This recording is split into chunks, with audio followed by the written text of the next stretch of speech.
production of Aesop's Fables.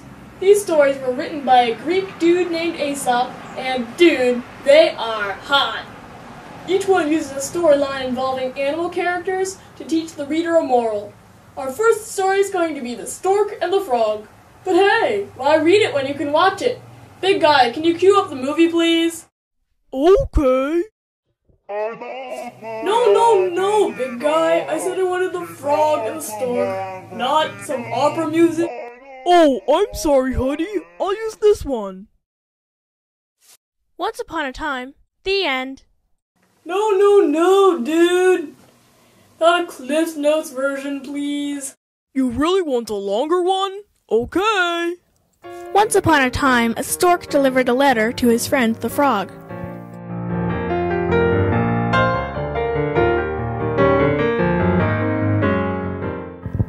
The frog got the letter and read it.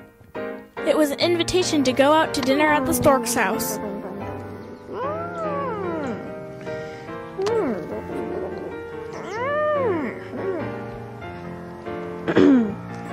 The frog immediately commenced on his journey to the stork's house. Singer!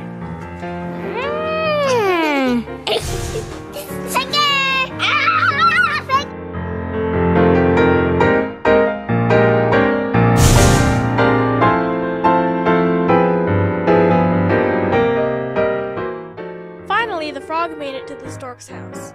Have some stew, Mr. Frog. The stork served the frog stew in deep, narrow cups. While the stork could easily drink it with her thin bill, the frog couldn't get his mouth into the cup at all. At last the frog stomped off, while the stork roared with laughter. The next day, the frog set out with a letter for the stork. Finger! I glided!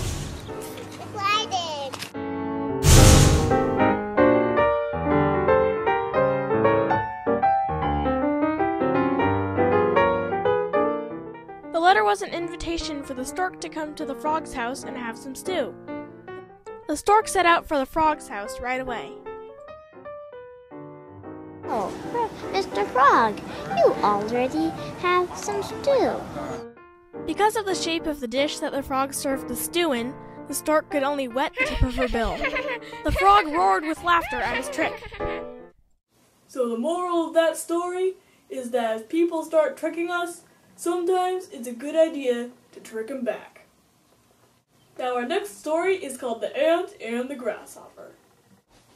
Hey, Mr. Hoodie. Hey, Salkin. So you say you're going to do the ant and the grasshopper next? That's true. Well, I've got an ant I can volunteer. We've got an ant already. You got an ant from your ant farm to volunteer? No, she's my dad's sister. Ouch. Now anyway, on with our movie. Once there was a grasshopper who did nothing but fiddly-diddle all day. He didn't do any work to prepare for the winter. However, his friend the ant busily prepared for winter, gathering up piles of food which he could eat during the winter months. Why aren't you working, Mr. Grasshopper? Because fiddling is much more fun than work. Why work anyway? You'll be sorry. But the grasshopper ignored what the ant had said.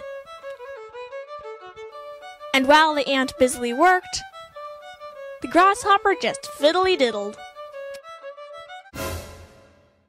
Then wintertime came. The grasshopper, not having any food, came to the ant in his burrow.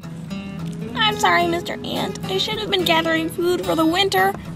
But now that I didn't, I am so hungry. Can you please give me some food for the winter? Of course.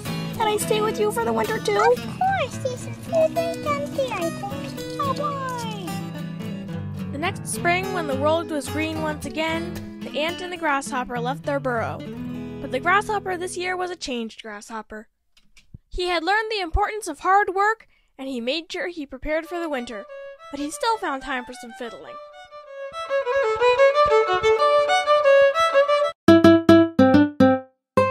So the moral of that story is good hard work really pays. Nicholas, come make your bed. Oh, come on, Mom. Do I have to? Yes, dear. Well, While I go make my bed, here's another story called The Dog and His Meat. Once upon a time, a girl gave her dog a piece of meat. The dog walked off to find a good place to eat it, and he came upon a mud puddle.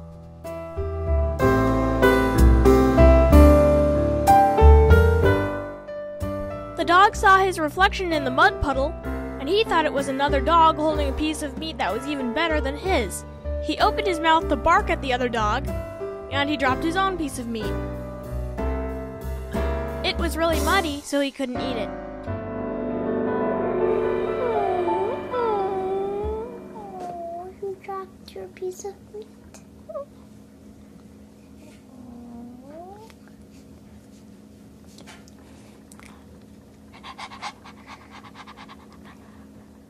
So the moral of that story is be content with what you have. Now if only I could get a phone like the one Leroy has. But anyway, big guy, could you start the next movie please? It's called The City Mouse and the Country Mouse. Alright. I've been working in the cornfield all the livelong day. Oh, hi there. I'm the country house, and I'm here to introduce you to my friend, the city house. Oh, I get it. City house and country house. Big guy, you need your ears checked. I want the city mouse and the country mouse. Okay? Okay. Once upon a time, the city mouse came to visit the country mouse in the country. Have some dry bread. Have some stale cheese. Ew, yuck. Here, come with me to the city where you can have some fine food. All right, let's go. The country mouse and the city mouse got on a train and rode it to the city.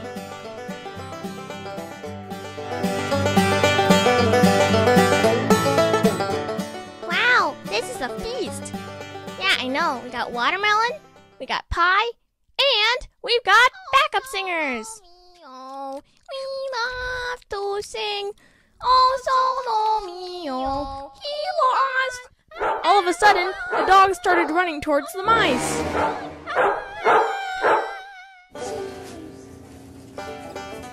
Hey, where did the nice mousies go?